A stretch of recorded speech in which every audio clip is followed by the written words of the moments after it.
1964 Telugu cinema సంవత్సరంలో మోగ మనసులు, రాముడు భీముడు, వివాహబంధం, గుడిగంటలు వంటి అనేక ముఖ్యమైన చిత్రాలు విడుదలయ్యాయి. ఎన్టీఆర్ 15 చిత్రాల్లో, ఏఎన్ఆర్ 6 చిత్రాల్లో నటించారు. ఇది తెలుగు సినిమా పరిశ్రమకు ముఖ్యమైన సంవత్సరం.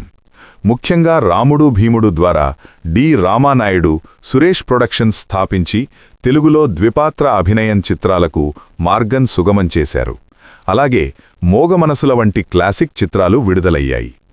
1964లో విడుదలైన సినిమాలు, ముఖ్యమైన విశేషాలు. మోగ మనసులు ఆదుట్టు సుబ్బారావు దర్శకత్వంలో ఏఎన్ఆర్, సావిత్రి, జమున జంటగా నటించిన పునర్జన్మల కథాచిత్రం చాలా పెద్ద హిట్ అయింది. రాముడు భీముడు ఎన్టీఆర్ ద్విపాత్ర అభినయంతో తాపీ చాణక్య దర్శకత్వంలో వచ్చిన ఈ చిత్రం డి రామానాయుడు సురేష్ ప్రొడక్షన్స్ ప్రారంభించి విజయవంతం చేసింది.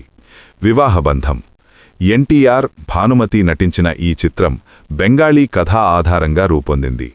పిఎస్ రామకృష్ణారావు దర్శకత్వం వహించారు. గుడిగంటలు ఎన్టీఆర్, కృష్ణకుమారి నటించిన మరో కుటుంబ కథాచిత్రమిది. దేశద్రోహులు ఎన్టీఆర్, దేవిక, కాంతారావు నటించిన చిత్రం. దాగుడుమూతలు ముల్లపూడి వెంకటరమణ సంభాషణలు అందించిన ఈ చిత్రం కూడా ఆసక్తికరమైన కథాంశంతో వచ్చింది. విశేషాలు 1964లో దాదాపు 26 చిత్రాలు విడుదలయ్యాయి.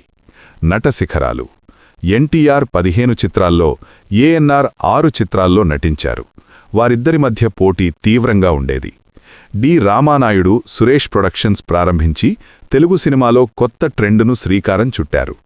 క్లాసిక్ చిత్రాలు ఆ కాలంలో మోగ మనసులు వంటి ఎప్పటికీ నిలిచిపోయే క్లాసిక్ చిత్రాలు వచ్చాయి.